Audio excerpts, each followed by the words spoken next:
welcome to Legislative Report. This is State Representative Kate Harper from the 61st District in Montgomery County. Right now we're standing outside a hearing room in the state capitol where we've been hearing testimony about distracted driving. Some of it's quite emotional, but you should see it.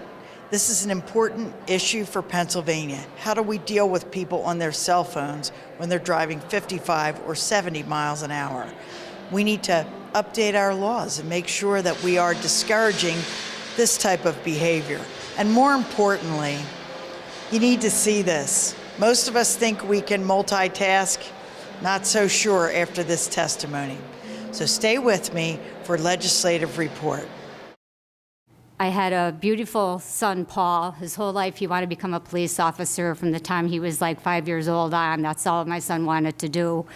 And set out to school. He was 21 years old and tried to get in to become a police officer when he came right out of high school. But he wound up that he was, right out of high school, he was in the program, in the Act 120 program at Lackawanna College.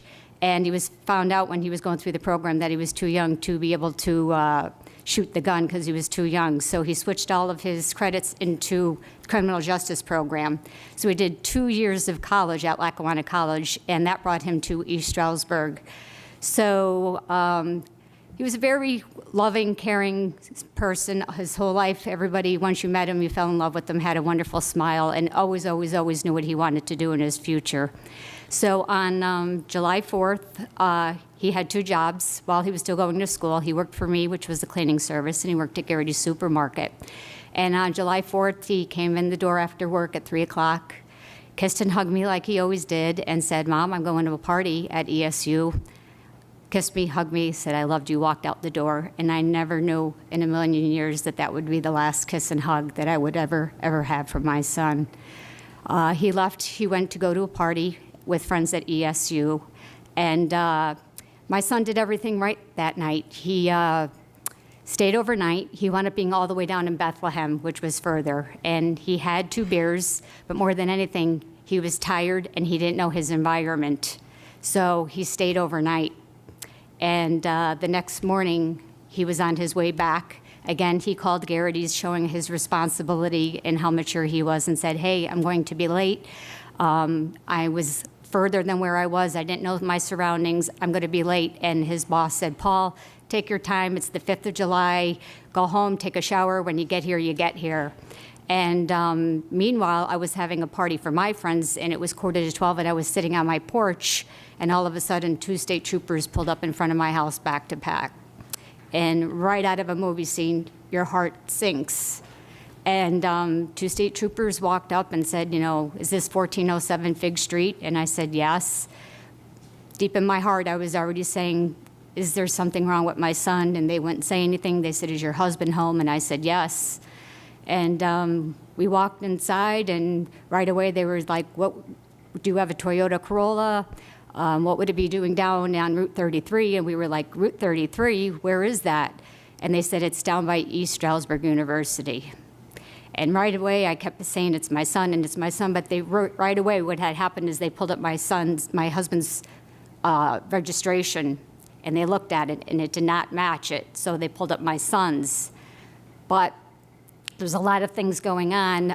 At the time, we did not realize that he was hit and what had happened. So what had happened is my son was coming back, and he was going north on Route 33, and a tractor trailer was coming south. And for miles, people had witnessed that tractor trailer off the road, lane switching, and he was going 69 in a 45-mile construction zone. He had crossed over 2 lanes of highway, a grassy medium, and had hit my son head on and had pushed him back into an embankment. And then following behind my son was a van full of 12 people, and they had then hit that tractor trailer. So there we were, sitting with 2 state troopers telling us they had a reason to believe it was my son because it was my husband's car, but we weren't understanding why. They couldn't really understand it was him. So they were asking us, did he have markings on his body? And we said, yes, he had 3 tattoos. He had a big Celtic cross, the word trust and faith. What we didn't realize is that his body was dragged out and down along the highway from the force of the impact of the tractor trailer had hitting him. So it took us a while. I just remember screaming on my knees, saying, not my son, not my son, not him. And come to find out that there we were. I wanted to go see him. They kept telling us, no, we couldn't because he was considered a criminal case now. But I told him I'm coming down. I'm going to view my child. He's mine, and I want to see him. And we could not go down till after 3 o'clock because it happened at 7:55 in the morning. And due to the reconstruction of the accident, 3 helicopters were life-flighted in. And I did go down to see him.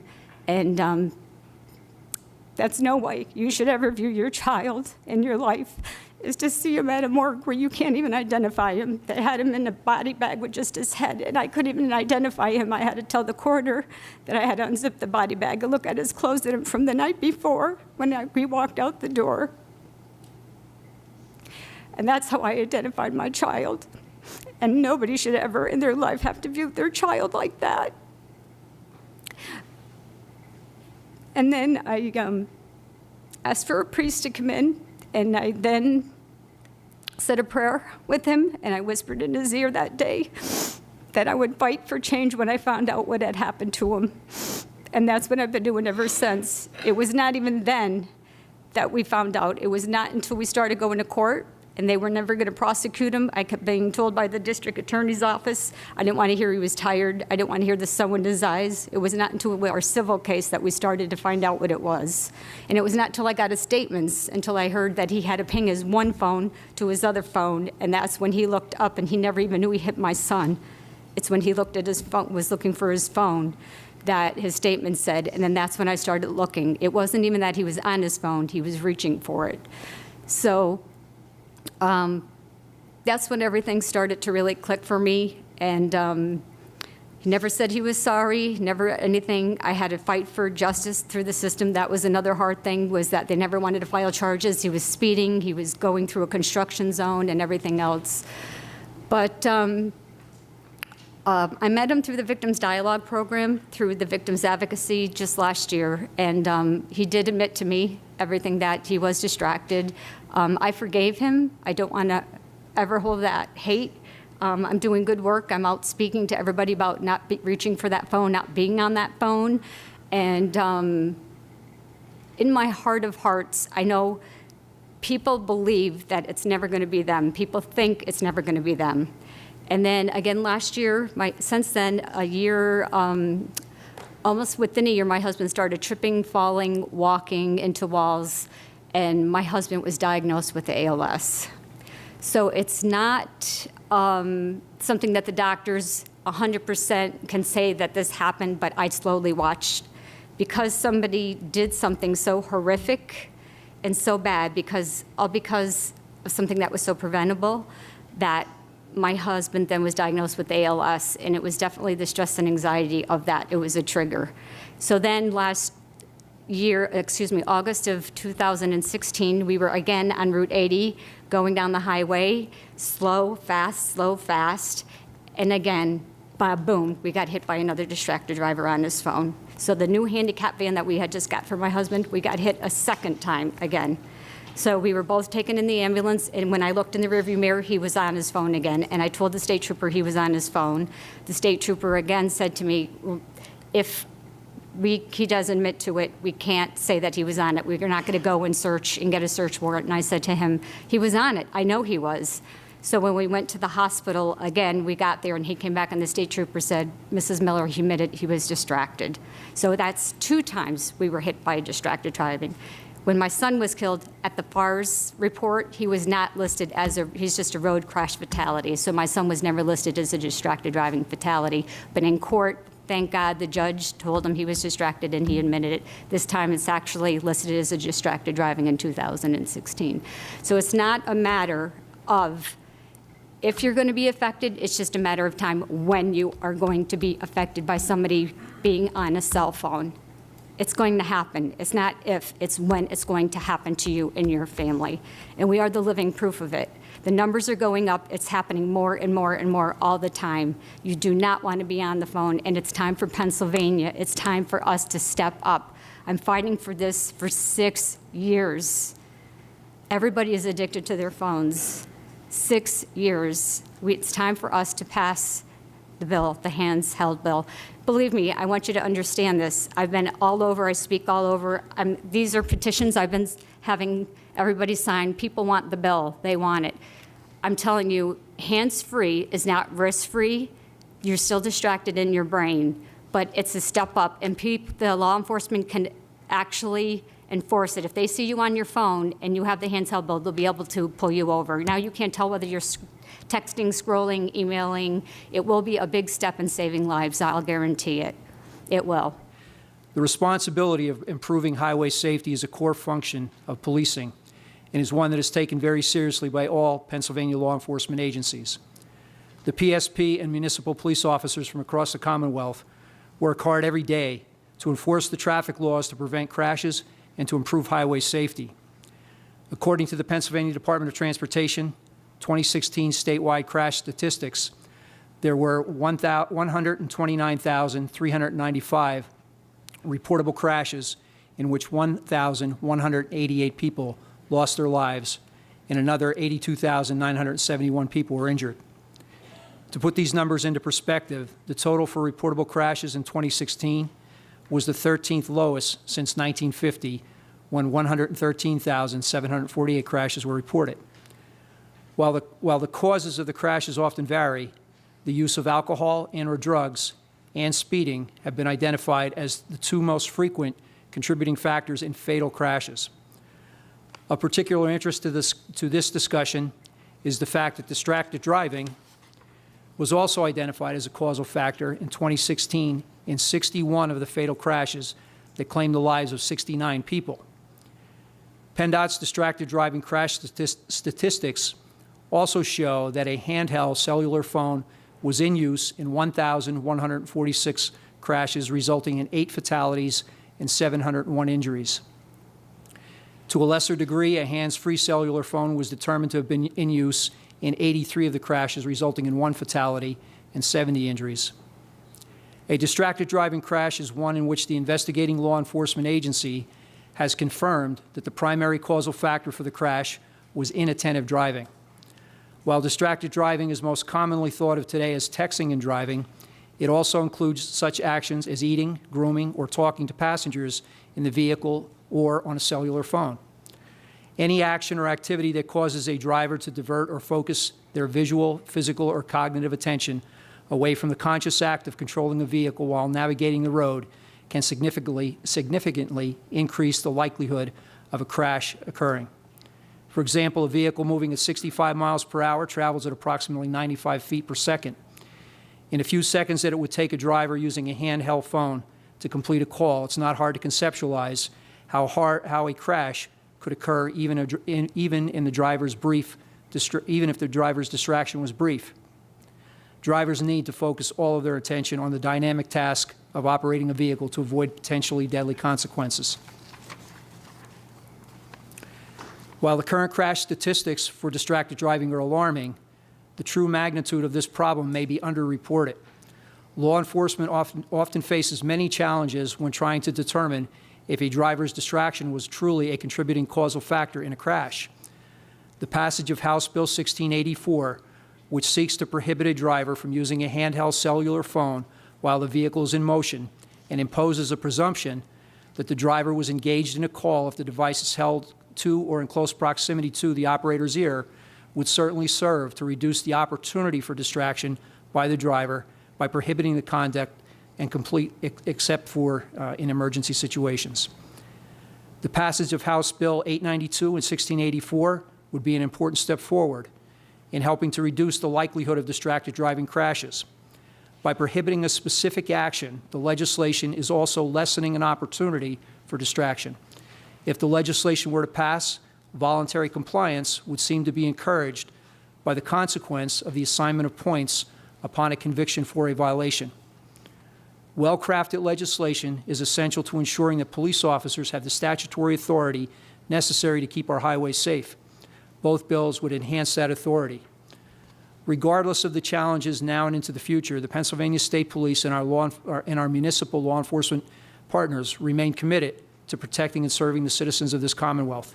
We have a law against distracted driving, and we have a law against cell phone use by CDL drivers, but the problem seems to be growing instead of shrinking.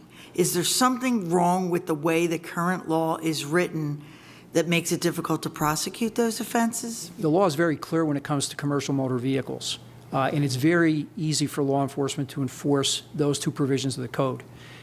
With regard to 3316, prohibiting text-based communications, from a law enforcement perspective, enforcing that law is much more difficult because of the requirements of that piece of legislation. It's very difficult to be able to determine with any great degree of certainty, without actually ascertaining the phone from the operator, that they were in fact reading, sending, or writing a text while that vehicle was in motion.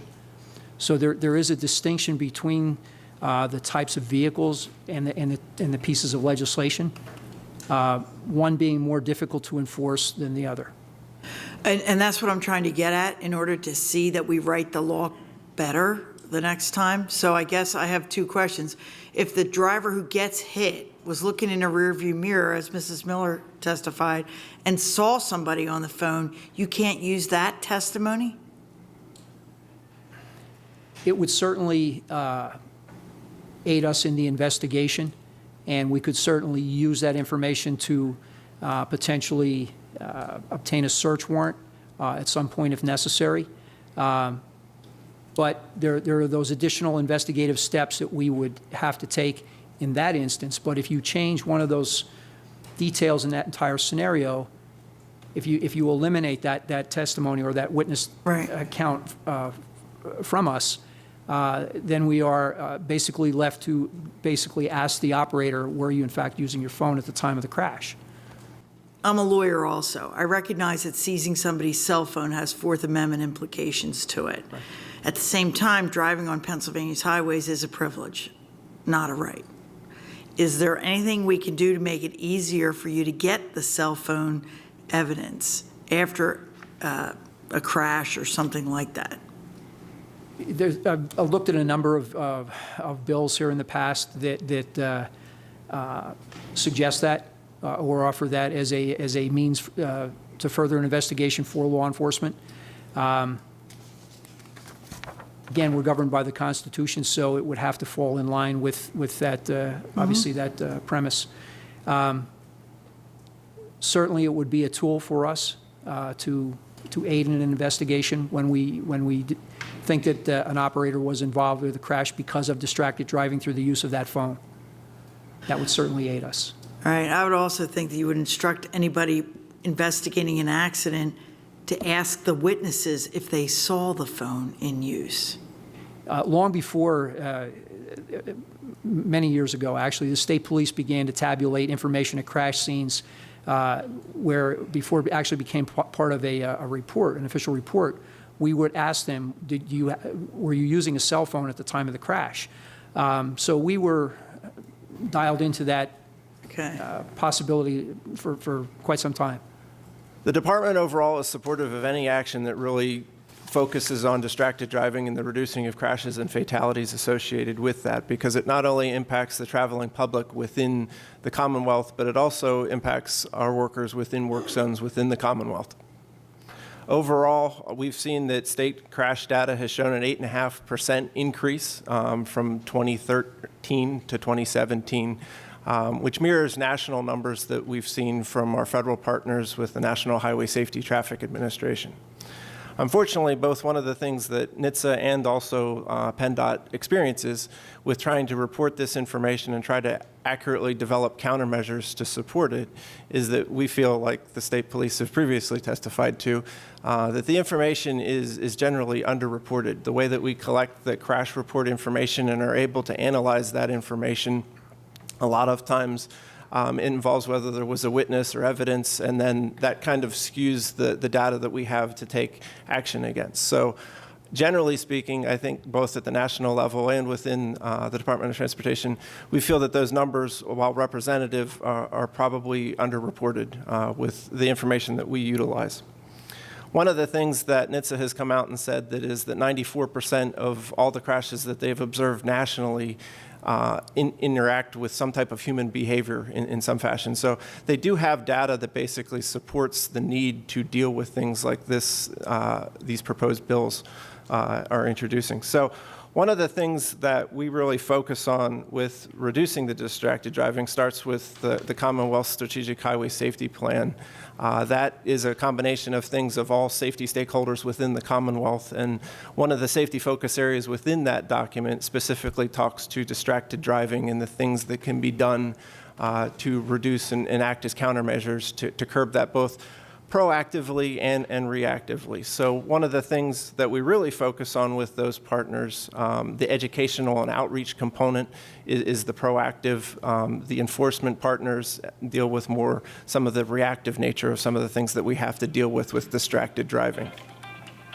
So overall, with our coordination with our local safety partners, there's a couple things that we currently do within regards to the confines of these bills that I wanted to make everyone aware of. So distracted driving certainly starts with an educational component and making sure that the people understand what's happening so that they can actually change their behavioral habits, because if that doesn't happen, unfortunately, we'll always be in a reactive state with what we're doing with safety relative to distracted driving.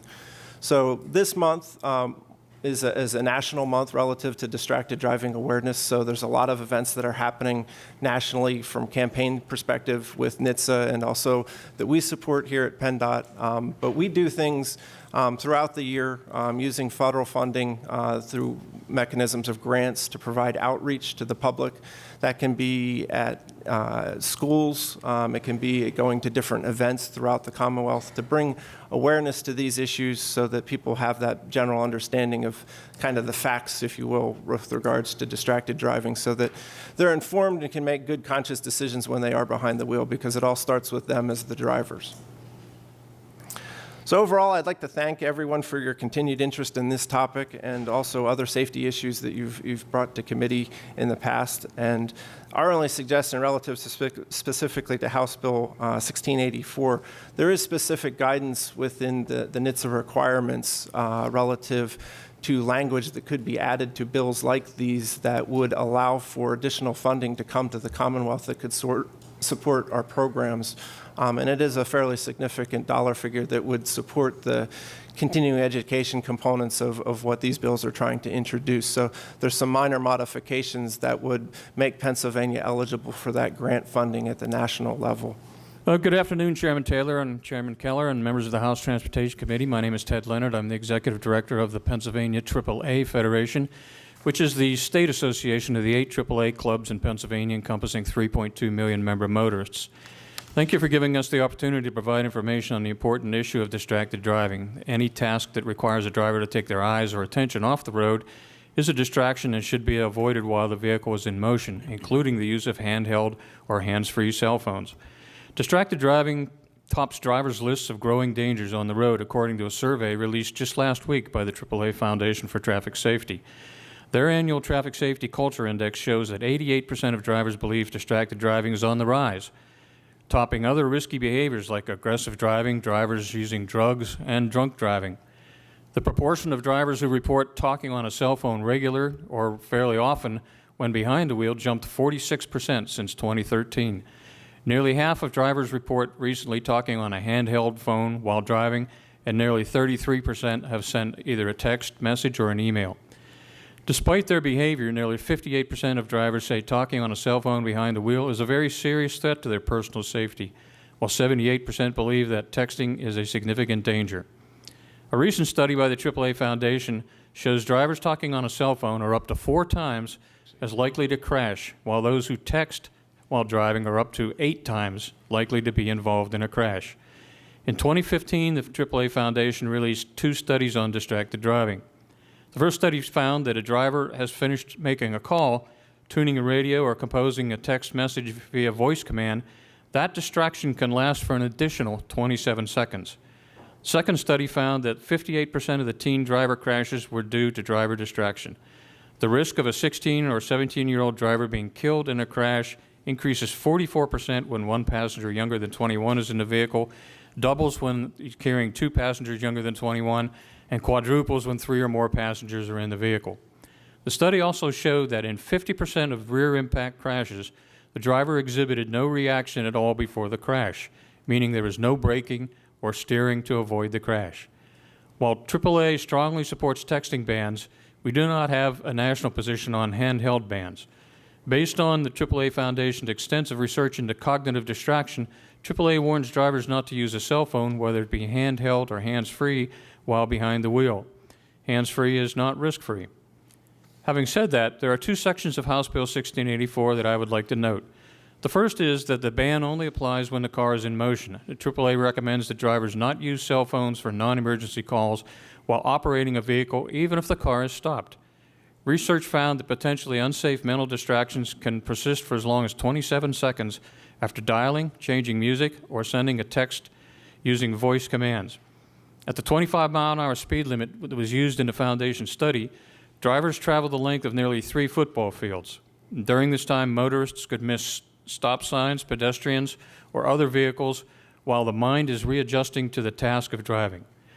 And secondly, the bill only bans engaging in a call while on a handheld phone. The definition of engaging in a call is somewhat narrow. The term does not include holding a handheld mobile telephone to activate, deactivate, or initiate another function of the phone. This may allow for using the phone for other functionalities such as taking a picture or playing a game.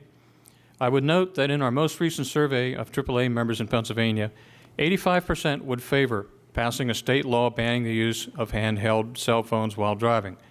AAA has supported in the past comprehensive distracted driving bills. I believe Representative Chris Ross, in the past sessions has introduced such bills, and we've testified on behalf of those bills. Distracted driving not only increases the risk of a crash, but also may increase the severity of a crash.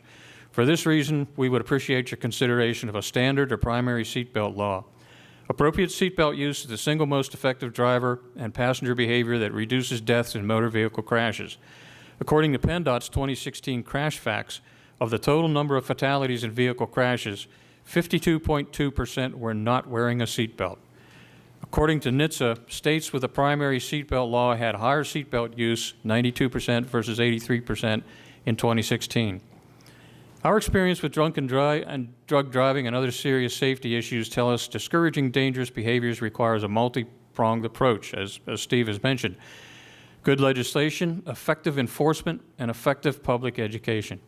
AAA supports educational efforts to inform drivers of the safest practices to cell and smartphone use and other integrated in-vehicle communication, information, and entertainment devices, as well as the many other forms of distraction.